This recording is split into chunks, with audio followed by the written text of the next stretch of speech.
ಇವತ್ತು ನಾನು ನಿಮಗೆ ಡೇಟಾ ಟೈಪ್ಸ್ ಇನ್ ಪೈಥಾನ್ ಅಲ್ಲಿ ಇರುವಂತ ಡೇಟಾ ಟೈಪ್ಸ್ ಬಗ್ಗೆ ಹೇಳ್ತೀನಿ. ಪೈಥಾನ್ ಅಲ್ಲಿ ಎರಡು ಟೈಪ್ಸ್ ಇದೆ ಡೇಟಾ ಟೈಪ್ಸ್. ಒಂದು ಪ್ರಿಮಿಟಿವ್ ಡೇಟಾ ಟೈಪ್, ಮತ್ತೊಂದು ನಾನ್ ಪ್ರಿಮಿಟಿವ್ ಟೈಪ್. ಇವತ್ತು ನಾನು ನಿಮಗೆ ಬರೀ ಪ್ರಿಮಿಟಿವ್ ಡೇಟಾ ಟೈಪ್ ಬಗ್ಗೆ ಹೇಳ್ತೀನಿ. ಪ್ರಿಮಿಟಿವ್ ಡೇಟಾ ಟೈಪ್ ಅಲ್ಲಿ ಪೈಥಾನ್ ಅಲ್ಲಿ ಇಷ್ಟು ಡೇಟಾ ಟೈಪ್ಸ್ ಇದೆ.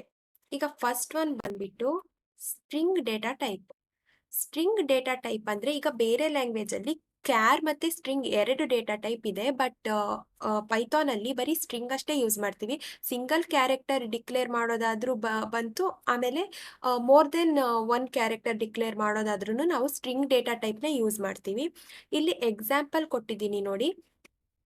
ಇಲ್ಲಿ ಸಿಂಗಲ್ ಕೋಟ್ ಹಾಕಿದಾಗ ಅದ್ರ ಒಳಗೆ ಏನ್ ಬೇಕಾದ್ರೂ ಬರೆದ್ರು ಅದು ಸ್ಟ್ರಿಂಗ್ ಡೇಟಾ ಟೈಪ್ ಆಗುತ್ತೆ. ಡಬಲ್ ಕೋಟ್ ಒಳಗೆ ಬರೆದ್ರೂ ಅದು ಸ್ಟ್ರಿಂಗ್ ಡೇಟಾ ಟೈಪ್ ಆಗುತ್ತೆ. ನಾವು ಟ್ರಿಪಲ್ ಕೋಟ್ ಹಾಕಿದ್ರು ಅದು ಕೂಡ ಸ್ಟ್ರಿಂಗ್ ಡೇಟಾ ಟೈಪೇ ಆಗುತ್ತೆ. ಇಲ್ಲಿ ಡಿಫ್ರೆನ್ಸ್ ಏನಂದ್ರೆ, ಈಗ ಸಿಂಗಲ್ ಕೋಟ್ನ ನಾವು ನಾರ್ಮಲ್ ಆಗಿ ಜಾಸ್ತಿ ಟೈಮ್ ಯೂಸ್ ಮಾಡ್ತೀವಿ ಸ್ಟ್ರಿಂಗ್ ಡೇಟಾ ಟೈಪ್ ಡಿಕ್ಲೇರ್ ಮಾಡಿದಾಗ. ಡಬಲ್ ಕೋಟ್ ಯಾವಾಗ ಯೂಸ್ ಮಾಡ್ತೀವಿ ಅಂದ್ರೆ ನಮಗೆ ಇದ್ರ ಒಳಗೆ ಏನಾದ್ರೂ ಸಿಂಗಲ್ ಕೋಟ್ ಬರಿಬೇಕಂತಾದ್ರೆ, ಲೈಕ್ ಈಗ ಡೋಂಟ್ ಅಂತ ಇದ್ರೆ ಅಲ್ಲಿ ನಾವು ಸಿಂಗಲ್ ಕೋಟ್ ಬರುತ್ತೆ, ಅಲ್ಲಿ ಡೋಂಟ್ ಎನ್ ನೆಕ್ಸ್ಟ್. ಅವಾಗ ಏನಾಗುತ್ತೆ, ಅದು ಪ್ರಾಬ್ಲಮ್ ಆಗುತ್ತೆ ನಮಗೆ ರನ್ ಮಾಡಬೇಕಾದ್ರೆ. ಅವಾಗ ಡಬಲ್ ಕೋಟ್ ಯೂಸ್ ಮಾಡ್ತೀವಿ. ಟ್ರಿಪಲ್ ಕೋಟ್ ಯಾವಾಗ ಅಂದ್ರೆ, ನಾವೀಗ ಏನಾದ್ರೂ ಹೇಳಬೇಕಾದ್ರೆ she said I am here, ಅವಾಗ ಡಬಲ್ ಕೋಟ್ ಯೂಸ್ ಮಾಡ್ತೀವಿ. ಅವಾಗ ಏನಾಗುತ್ತೆ, ನಮಗೆ ಟ್ರಿಪಲ್ ಕೋಟ್ನ ಯೂಸ್ ಮಾಡ್ಕೊಂಡ್ರೆ ನಮಗೆ ಪ್ರಾಬ್ಲಮ್ ಆಗಲ್ಲ. ನಾನು ಅದನ್ನ ಕೋಡ್ ರನ್ ಮಾಡಬೇಕಾದ್ರೆ ತೋರಿಸ್ತೀನಿ ನಿಮಗೆ. ಈಗ ಎಕ್ಸಾಂಪಲ್ ಅಂದ್ರೆ ABC ಸಿಂಗಲ್ ಕೋಟ್ ಒಳಗೆ, ಇದು ಡಬಲ್ ಕೋಟ್ ಒಳಗೆ, ಆಮೇಲೆ ಇದು ಟ್ರಿಪಲ್ ಕೋಟ್ ಒಳಗೆ. ಈಗ ಸ್ಟ್ರಿಂಗ್ ಡೇಟಾ ಟೈಪ್ನ ಎಕ್ಸಾಂಪಲ್ ನೋಡೋಣ ನಾನು ಹೇಳಿರೋದ್ರಲ್ಲಿ. ಫಸ್ಟ್ ಈಗ ಒಂದು ರನ್ ಮಾಡಿ ನೋಡೋಣ. ಫಸ್ಟ್ ಒನ್ ಬಂದ್ಬಿಟ್ಟು ಸಿಂಗಲ್ ಕೋಟ್ ಅಲ್ಲಿ ABC ಅಂತ ನಾನು ಎಕ್ಸಾಂಪಲ್ ಕೊಟ್ಟಿರೋದನ್ನೇ ರನ್ ಮಾಡ್ತೀನಿ. ಔಟ್ಪುಟ್ ಬರ್ತಾ ಇದೆ.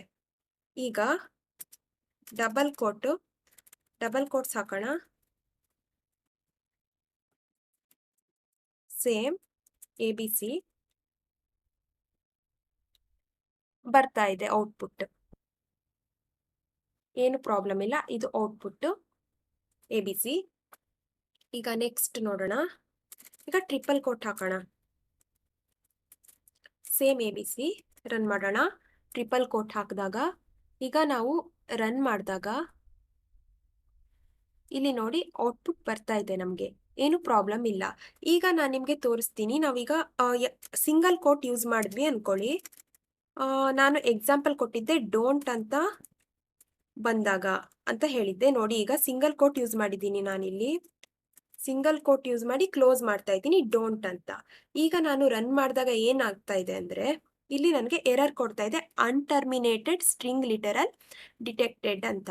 ಇದು 8th ಲೈನ್. ಟರ್ಮಿನೇಟ್ ಆಗ್ತಾ ಇಲ್ಲ, ಇದು ಇಲ್ಲೇ ಟರ್ಮಿನೇಟ್ ಆಗ್ತಾ ಇದೆ. ಎನ್ ನೆಕ್ಸ್ಟ್ ಟಿ ನೆಕ್ಸ್ಟ್ ಇರೋ ನಮ್ದು ಸಿಂಗಲ್ ಕೋಟ್ನ ತಗೊಳ್ತಾನೆ ಇಲ್ಲ, ಅದಕ್ಕೆ ನಮಗೆ ಎರರ್ ಬರ್ತಾ ಇದೆ. ಇಂತಹ ಟೈಮಲ್ಲಿ ನಾವೇನು ಯೂಸ್ ಮಾಡ್ತೀವಿ ಅಂದ್ರೆ, ಡಬಲ್ ಕೋಟ್ ಯೂಸ್ ಮಾಡಿದಾಗ ಈಗ ನಾವು ರನ್ ಮಾಡಿದಾಗ ನಮಗೆ ಏನು ಪ್ರಾಬ್ಲಮ್ ಬರಲ್ಲ. ಇಲ್ಲಿ ನೋಡಿ ಡೋಂಟ್ ಅಂತ ರನ್ ಆಗ್ತಿದೆ. ನೆಕ್ಸ್ಟ್ ಮತ್ತೊಂದು ನಾನು ಎಕ್ಸಾಂಪಲ್ ಕೊಟ್ಟಿದ್ದೆ. ಈಗ ಡಬಲ್ ಕೋಟೇ ಇರಲಿ, ಡಬಲ್ ಕೋಟ್ಸ್ ಇದ್ದಾಗ ನೆಕ್ಸ್ಟ್ ನಾನಿಲ್ಲಿ ಏನು ಮಾಡ್ತೀನಿ, she said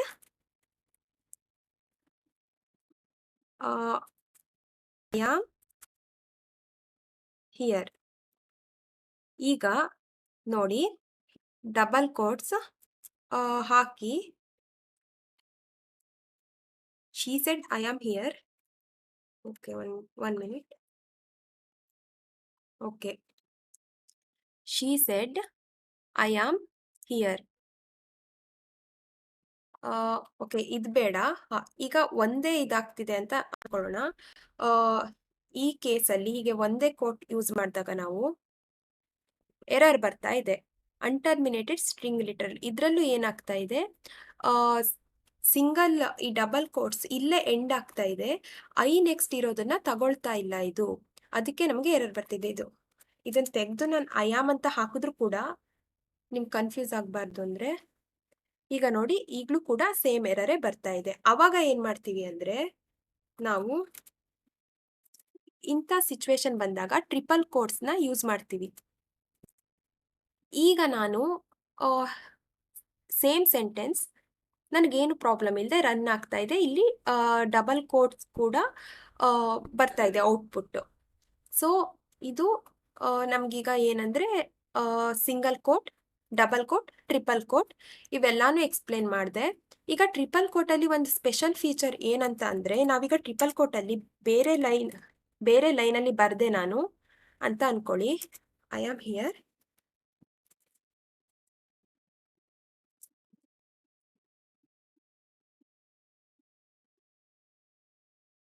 what are you doing ಅಂತ ಕೇಳಿದ್ರೆ, ಈಗ ನಾನು ಏನು ಮಾಡ್ತಾ ಇದ್ದೀನಿ, ಇಲ್ಲಿ ಬೇರೆ ಬೇರೆ ಲೈನಲ್ಲಿ ಇದು ಮಾಡ್ತಾ ಇದ್ದೀನಿ, ಪ್ರಿಂಟ್ ಮಾಡ್ತಾ ಇದ್ದೀನಿ ಇದನ್ನ.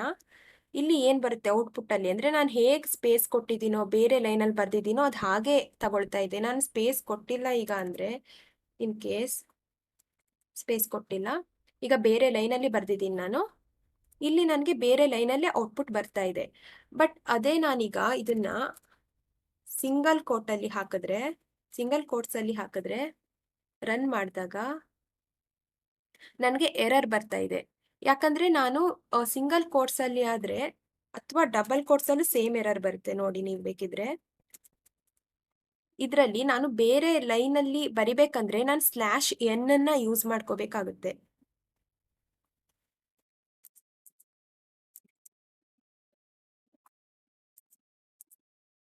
ಸ್ಲ್ಯಾಶ್ ಎನ್ ಅನ್ನ ಯೂಸ್ ಮಾಡಿದ್ರೆ ಬೇರೆ ಲೈನಲ್ಲಿ ಬರುತ್ತೆ. ನಾನು ಈ ಥರ ಮಾಡಿದ್ರೆ ಬೇರೆ ಲೈನಿಗೆ ಹೋಗಲ್ಲ ಅದು. ಎಕ್ಸಾಂಪಲ್ ತೋರಿಸ್ತೀನಿ ನೋಡಿ ಈಗ. ಈಗ ನೋಡಿ ಬೇರೆ ಲೈನಲ್ಲಿ ಹೋಗ್ತಾ ಇದೆ. ಅದೇ ನಾನು ಟ್ರಿಪಲ್ ಕೋಟ್ಸ್ ಹಾಕ್ಬಿಟ್ರೆ ಈ ಸ್ಲ್ಯಾಶ್ ಎನ್ ಯೂಸ್ ಮಾಡೋ ಅವಶ್ಯಕತೆ ಇರಲ್ಲ. ಸೊ ಇದಷ್ಟು ಸ್ಟ್ರಿಂಗ್ ಬಗ್ಗೆ. ಆಮೇಲೆ ಸ್ಟ್ರಿಂಗ್ ಇಮ್ಯೂಟೇಬಲ್ ಡೇಟಾ ಟೈಪ್, ಇದ್ರ ಬಗ್ಗೆ ನಾನು ನೆಕ್ಸ್ಟ್ ಫರ್ದರ್ ಡೇಟಾ ಟೈಪ್ಸ್ ಬಗ್ಗೆ ಎಕ್ಸ್ಪ್ಲೇನ್ ಮಾಡಬೇಕಾದ್ರೆ ಹೇಳ್ತೀನಿ. ನೆಕ್ಸ್ಟ್ ಡೇಟಾ ಟೈಪ್ ಬಂದ್ಬಿಟ್ಟು int data type. Int data type ಕೂಡ ಪ್ರಿಮಿಟಿವ್ ಡೇಟಾ ಟೈಪ್. ಇದರಲ್ಲಿ ಏನೇನು ಬರುತ್ತೆ ಅಂದರೆ ಎಲ್ಲ ಹೋಲ್ ನಂಬರ್ಸ್, ನೆಗೆಟಿವ್, -2, -1, 0, 1, 2 ಇವೆಲ್ಲವೂ ಬರುತ್ತೆ. ಡೆಸಿಮಲ್ ಪಾಯಿಂಟ್ ಇರಬಾರ್ದು. ಪಾಸಿಟಿವ್ ಇದೆ, ನೆಗೆಟಿವ್ ಬರುತ್ತೆ ಇನ್ಕ್ಲೂಡೆಡ್.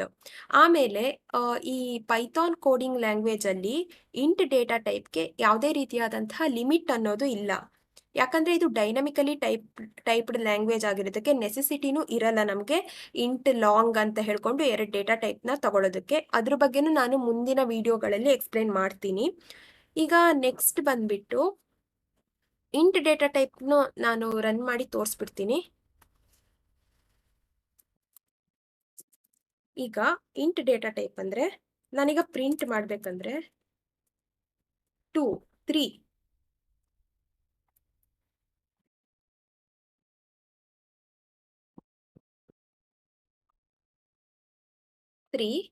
ನೋಡ್ಬೋದು ಪ್ರಿಂಟ್ ಆಗ್ತಾ ಇದೆ. ನೆಕ್ಸ್ಟ್ ನಾನೀಗ ನೆಗೆಟಿವ್ ನಂಬರ್ ಒಂದನ್ನು ಪ್ರಿಂಟ್ ಮಾಡೋಣ. ನೆಗೆಟಿವ್ ನಂಬರ್ನ ಪ್ರಿಂಟ್ ಮಾಡಿದಾಗ ಕೂಡ ಪ್ರಿಂಟ್ ಆಗ್ತಾ ಇದೆ. ಇನ್ನು ಝೀರೋನ ಪ್ರಿಂಟ್ ಮಾಡೋಣ.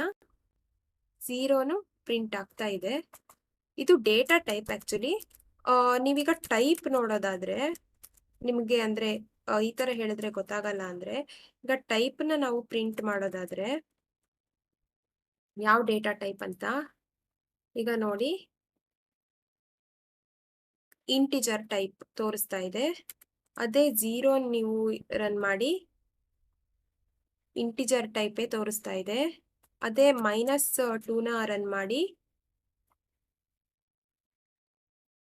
ಇದು ಕೂಡ ಇಂಟಿಜರ್ ಟೈಪ್ ತೋರಿಸ್ತಾ ಇದೆ. ಬಟ್ ಇನ್ ಕೇಸ್ ನೀವೆಲ್ಲಾದ್ರೂ ಡೆಸಿಮಲ್ ಪಾಯಿಂಟ್ ಯೂಸ್ ಮಾಡಿದ್ರಿ ಅಂದರೆ ಅದು ಫ್ಲೋಟ್ ಟೈಪ್ ಆಗುತ್ತೆ. ಆಯ್ತಾ? ಈಗ ನೆಕ್ಸ್ಟ್ ನಾನು ಫ್ಲೋಟ್ ಟೈಪನ್ನ ಎಕ್ಸ್ಪ್ಲೈನ್ ಮಾಡ್ತೀನಿ. ಈಗ ನೆಕ್ಸ್ಟ್ ಡೇಟಾ ಟೈಪ್ ಬಂದ್ಬಿಟ್ಟು float data type. Floating points values are decimal points ಅಂತ ಹೇಳ್ಬೋದು ನೀವು. ನಂಬರಲ್ಲಿ ಫ್ಲೋಟಿಂಗ್ ಪಾಯಿಂಟ್, ಈ ಪಾಯಿಂಟ್ ನೆಕ್ಸ್ಟ್ ಇರೋದನ್ನ ನಾವು ಫ್ಲೋಟಿಂಗ್ ಪಾಯಿಂಟ್ ನಂಬರ್ ಅಂತೀವಿ, ಅಥವಾ ಡೆಸಿಮಲ್ ನಂಬರ್ ಅಂತ ಅನ್ಬೋದು ನಾವು. ಈ ಥರ ಇದ್ದಾಗ ಇಲ್ಲಿ ನಾನು ಎಕ್ಸಾಂಪಲ್ ಕೊಟ್ಟಿದ್ದೀನಿ ನೋಡಿ, 1.0, 1.004 ಎಷ್ಟು ಬೇಕೋ ಅಷ್ಟು ಡೆಸಿಮಲ್ ಪಾಯಿಂಟ್ಸನ್ನು ತಗೋಬೋದು ನೀವು, ಡೆಸಿಮಲ್ ನಂಬರ್ಸ್ನ ಪಾಯಿಂಟ್ ನೆಕ್ಸ್ಟು. ಇದರಲ್ಲೂ ಕೂಡ ಡಬಲ್ ಡೇಟಾ ಟೈಪ್ ಮತ್ತು ಫ್ಲೋಟ್ ಡೇಟಾ ಟೈಪ್ ಅಂತ ಸಪ್ರೇಟ್ ಇಲ್ಲ. ಇದು ಡೈನಮಿಕಲಿ ಟೈಪ್ಡ್ ಆಗಿರೋದಕ್ಕೆ ಈ ಫ್ಲೋಟ್ ಡೇಟಾ ಟೈಪೇ ಮ್ಯಾಕ್ಸಿಮಮ್ ವ್ಯಾಲ್ಯೂನ ತಗೊಳುತ್ತೆ. ಬೇರೆ ಇದ್ರ ಥರ ಫ್ಲೋಟ್ 32 ಬಿಟ್ ಅಷ್ಟು ಇದರಲ್ಲಿ 15 ಡೆಸಿಮಲ್ ಡಿಜಿಟ್ ಪ್ರಿಸಿಷನ್ನ ಕೊಡುತ್ತೆ. ನಾರ್ಮಲ್ ಆಗಿ ಸಿ ಲ್ಯಾಂಗ್ವೇಜಲ್ಲಿ ನೀವು ನೋಡಿದ್ರೆ ಫ್ಲೋಟಿಂಗ್ ಡೇಟಾ ಟೈಪು ಇಷ್ಟೆಲ್ಲ ಪ್ರಿಸಿಷನ್ ಕೊಡಲ್ಲ, 7 ಅಷ್ಟೇ ಕೊಡುತ್ತೆ ಡೆಸಿಮಲ್ ಡಿಜಿಟ್ ಪ್ರಿಸಿಷನ್ನು. ಅದೇ ಡಬಲ್ ಬಂದ್ಬಿಟ್ಟು 16 ಕೊಡುತ್ತೆ. ಇದರಲ್ಲಿ ಫ್ಲೋಟೇ 15 ಕೊಡುತ್ತೆ. And it depends on the system, ಯಾವ ಸಿಸ್ಟಮ್ ನೀವು ಯೂಸ್ ಮಾಡ್ತಿದ್ದೀರೋ ಅದ್ರ ಬೇಸ್ ಮೇಲೆ ಇದು ಮ್ಯಾಕ್ಸಿಮಮ್ ಎಷ್ಟು ಕೊಡುತ್ತೆ ಅಂತ ನೀವು ನೋಡ್ಬೋದು. ಈಗ ನಾವು 1.0 1.004 ಇದ್ರದ್ದು ಟೈಪ್ ನೋಡಿದ್ರೆ 1.004ದು ಟೈಪ್ ನೋಡಿದ್ರೆ ನೀವು ರನ್ ಮಾಡಿದ್ರೆ ನೋಡಿ ಫ್ಲೋಟ್ ಟೈಪೇ ಸಿಗ್ತಾ ಇದೆ. ಇದ್ರ ಮುಂದೆ ನೀವು ಎಷ್ಟು ಬೇಕಾದ್ರೂ ಎನಿ ನಂಬರ್ಸ್ ಕೊಟ್ಕೋಬಹುದು. ಫ್ಲೋಟ್ ಡೇಟಾ ಟೈಪೇ ತೋರಿಸುತ್ತೆ. ಇದು ಫ್ಲೋಟ್ ಡೇಟಾ ಟೈಪ್ ತೋರಿಸ್ತಾ ಇದೆ. ಆಮೇಲೆ ಇದರಲ್ಲಿ ನಾರ್ಮಲ್ ಆಗಿ ಕೊಡೋದಂದ್ರೆ 308 ಎಕ್ಸ್ಪೋನೆನ್ಷಿಯಲ್ ವ್ಯಾಲ್ಯೂನ ಇದು ತಗೊಳುತ್ತೆ. ಆಮೇಲೆ 15 ಡೆಸಿಮಲ್ ಡಿಜಿಟ್ ಪ್ರಿಸಿಷನ್ನ ಕೊಡುತ್ತೆ. ನೆಕ್ಸ್ಟ್ ಡೇಟಾ ಟೈಪ್ ಬಂದ್ಬಿಟ್ಟು complex data type. Complex data type ಅಲ್ಲಿ 2 ಪಾರ್ಟ್ ಇರುತ್ತೆ. ಒಂದು ರಿಯಲ್ ಪಾರ್ಟ್, ಮತ್ತೊಂದು ಬಂದ್ಬಿಟ್ಟು ಇಮ್ಯಾಜಿನರಿ ಪಾರ್ಟ್ ಅಂತ ಇರುತ್ತೆ. ಈಗ ಎಕ್ಸಾಂಪಲ್ ಕೊಟ್ಟಿದ್ದೀನಿ ನೋಡಿ, 1J. ಈ 1J ಅಲ್ಲಿ ಒನ್ ಜೆ ಅನ್ನೋದು ಇಮ್ಯಾಜಿನರಿ ಪಾರ್ಟ್ ಆಗಿರುತ್ತೆ. ಇಲ್ಲಿ ಏನು ಇಲ್ಲ ರಿಯಲ್ ಪಾರ್ಟ್, ಅದನ್ನ 0 ಅಂತ ಕನ್ಸಿಡರ್ ಮಾಡ್ಬೋದು. 0 + 1J ಅಂತ ನಾವು ರಿಯಲ್ ಪಾರ್ಟ್ನ ಪ್ರಿಂಟ್ ಮಾಡಬೇಕಾದ್ರೆ ಗೊತ್ತಾಗುತ್ತೆ ಅದು.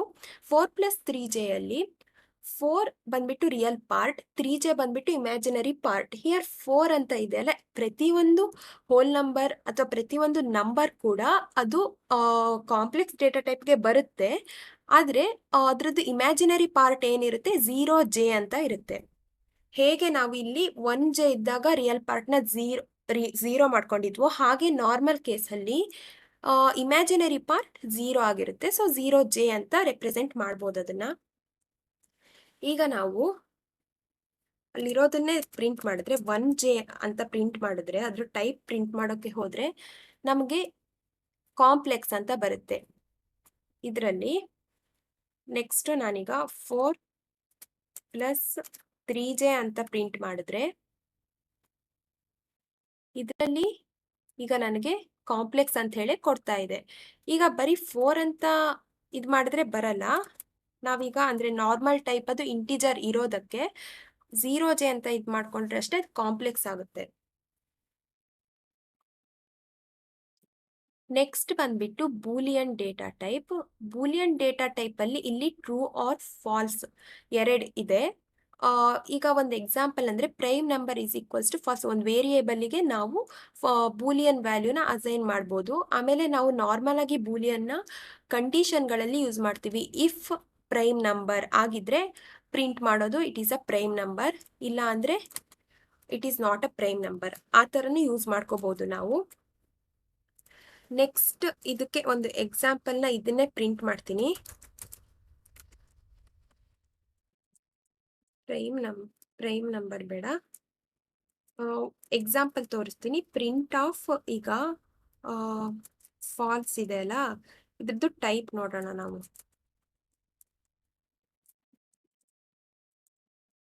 ಟೈಪ್ ನೋಡಿದ್ರೆ ನಾವೀಗ ಬೂಲ್ ಅಂತ ತೋರಿಸ್ತಾ ಇದೆ ಇಲ್ಲಿ. ಸೇಮ್ ನಾವು ಟ್ರೂನ ಮಾಡಿದ್ರು, ಇನ್ ಕೇಸ್ ಟ್ರೂ ಮಾಡಿದ್ರೆ ಅದು ಕೂಡ ಬೂಲ್ ವ್ಯಾಲ್ಯೂನೇ ಆಗುತ್ತೆ. ಇದು ಕೇಸ್ ಸೆನ್ಸಿಟಿವ್ ಆಗಿರೋದಕ್ಕೆ ಈಗ ನಾವು ಸ್ಮಾಲ್ t ಹಾಕಿದ್ರೆ ಇಲ್ಲಿ ನೋಡಿ ಎರರ್ ಬರ್ತಾ ಇದೆ, ಯಾಕಂದ್ರೆ ಟ್ರೂ ಇಸ್ ನಾಟ್ ಡಿಫೈನ್ಡ್ ಅಂತ. ಹಾಗೆ ಫಾಲ್ಸ್ ಅಲ್ಲೂ ಕೂಡ ನಾವು ಸ್ಮಾಲ್ ಮಾಡಿದ್ರೆ ಫಸ್ಟ್ ಲೆಟರ್ನ ನಮಗೆ ಎರರ್ ಬರುತ್ತೆ. ಈ ಪೈಥಾನ್ ಅಲ್ಲಿ ಬೂಲಿಯನ್ ವ್ಯಾಲ್ಯೂ ಇರೋದು ಟ್ರೂ ಮತ್ತೆ ಫಾಲ್ಸ್ ಅಲ್ಲಿ first letter true, T capital ಇದೆ, ಎಫ್ ಕೂಡ ಕ್ಯಾಪಿಟಲ್ ಇದೆ. ನೀವು ಸ್ಮಾಲ್ ಲೆಟರ್ ಕೊಟ್ರೆ ಇದು ಕೇಸ್ ಸೆನ್ಸಿಟಿವ್ ಲ್ಯಾಂಗ್ವೇಜ್ ಆಗಿರೋದ್ರಿಂದ ನಮಗೆ ಎರರ್ ಬರುತ್ತೆ. That is name error. Name false is not defined, did you mean false. So capital false ಮಾಡಿದ್ರೆ ನಮಗೆ ಸರಿಯಾಗಿ ರನ್ ಆಗುತ್ತೆ. ಇದ್ರ ಬಗ್ಗೆನೂ ಫ್ಯೂಚರಲ್ಲಿ ನಾನು ಎಕ್ಸ್ಪ್ಲೈನ್ ಮಾಡ್ತೀನಿ. ಈಗ ಬರೀ ಬೇಸಿಕ್ಸ್ ಹೇಳ್ತಾ ಇದ್ದೀನಿ. ಇದು ಬಂದ್ಬಿಟ್ಟು this is all about primitive data types. Next ವಿಡಿಯೋದಲ್ಲಿ ನಾನು ನಾನ್ ಪ್ರಿಮಿಟಿವ್ ಡೇಟಾ ಟೈಪ್ ಬಗ್ಗೆ ಎಕ್ಸ್ಪ್ಲೈನ್ ಮಾಡ್ತೀನಿ. ಈ ಪ್ರಿಮಿಟಿವ್ ಡೇಟಾ ಟೈಪ್ ಅಂತ ಅನ್ನೋದು ಏನಕ್ಕೆ ಇದಕ್ಕೆ ಅಂದರೆ ಈಗ ನೀವು ಸ್ಟ್ರಿಂಗ್ ಬರಲಿ, ಇಂಟ್ ಬರಲಿ, ಫ್ಲೋಟ್ ಆಗಲಿ, ಕಾಂಪ್ಲೆಕ್ಸ್ ಆಗಲಿ, ಬೂಲಿಯನ್ ಆಗಲಿ, ಇದು ಯಾವುದ್ರದ್ದು ಡೇಟಾ ಟೈಪ್ನ ಯೂಸ್ ಮಾಡಿಕೊಂಡು ಮಾಡಿಲ್ಲ. ಇದೇ ಬೇಸಿಕ್ ಡೇಟಾ ಟೈಪ್ ಪೈಥಾನಲ್ಲಿರೋದು. ಈಗ next non primitive data type ಬಂದರೆ ಒಂದು ಎಕ್ಸಾಂಪಲ್ ಕೊಡ್ತೀನಿ. List data type.